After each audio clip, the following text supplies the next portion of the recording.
In an essay she wrote in 1988, Peggy McIntosh explores ways in which she experiences privilege as a white person living in the United States. She notes that although she is a woman and receives less privilege than a white man, that she has still experienced privilege throughout her life, and that as her racial group was being made confident, comfortable, and oblivious, other groups were likely being made unconfident, uncomfortable, and alienated. Today, we live in a world where we have access to information so that we can be informed and take action to help raise others to the same social standing as the dominating white group. If you are in a position of power because of your race, like myself, even if your ancestors did not create the systems in place in Canada today which maintain white systems of power, because you can benefit from it, you are in a position to take action. Further, as future teachers, we also hold positions of power in our classrooms and in the community where we could be making social change. But does this quotation by Peggy McIntosh make you want to take action? Are you already taking action in your own life to balance the inequalities that many minorities experience in Canada today? Or are you, like many others, paralyzed by a feeling of white guilt that you did not implant, but that prevents you from taking action?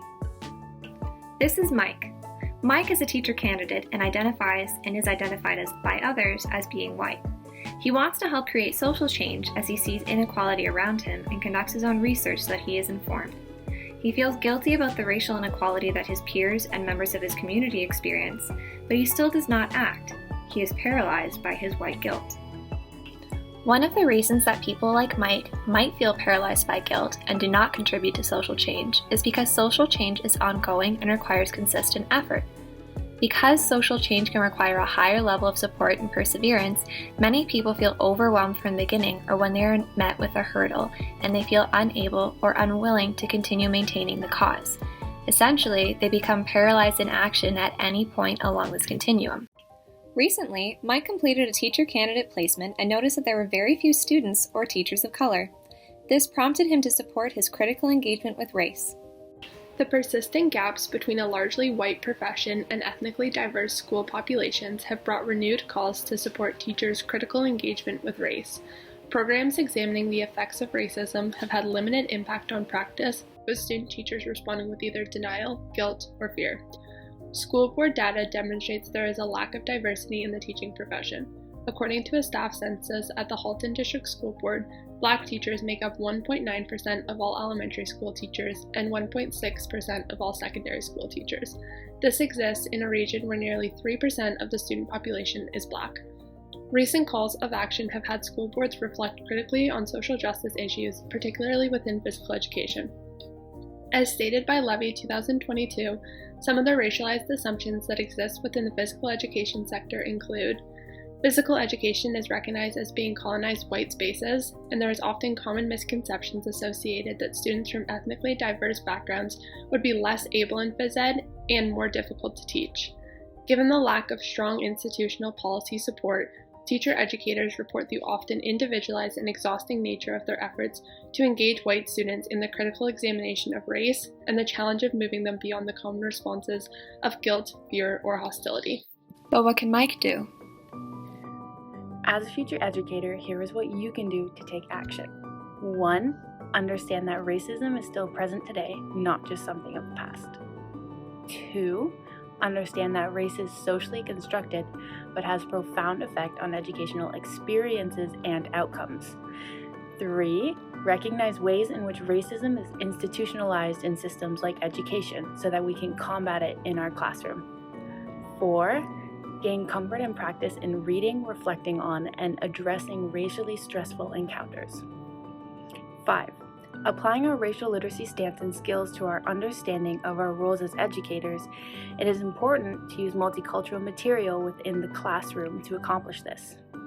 This can be fostered by grand discussions led by the educator, including multicultural activities in different subjects like gym, dance, and music, and even including various multicultural read-alouds.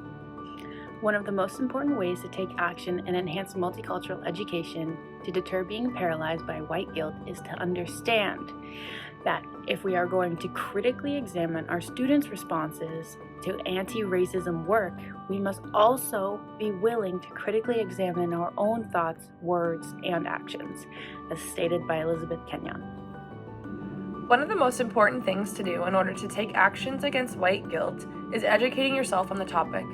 Listening to people in the BIPOC community, reading books by people of color, and taking the time to learn on your own are a few things that any individual can do to make the world a better place. As a white person, we have to use our social media as a way to promote equality and anti-racism. This goes hand in hand with educating ourselves. In order to stop feeling paralyzed by our guilt, any individual can join or start an already created diverse organization. For example, Nipissing University has an organization called New Base that was created last year with the mission of using its platform to advocate for all marginalized communities, specifically creating a safe space for Black students to express themselves and celebrate their culture. This group welcomes all students who are committed to eradicating racism, spreading positive messages, and making a positive change in the community. Lastly, it is crucial that we, as white people, acknowledge and understand that we are born with privileges that others do not receive. Being mindful of how we are privileged will allow us to work harder at making the world a more inclusive place. In her article, The Role of White People in the Fight Against Racism, Denise Carrera perfectly articulates how white people need to take action in fighting against racism. She writes, "The key to this process is not to cause white people guilt, but to simulate their responsibility in the development of self-criticism, collective analysis, and actions that enable effective transformations in the fight against racism as a system, ranging from daily relationships to institutions and public policies." In conclusion, educators and non-educators have a duty to acknowledge their white privilege and demonstrate an active willingness to fight against racism in our day-to-day lives.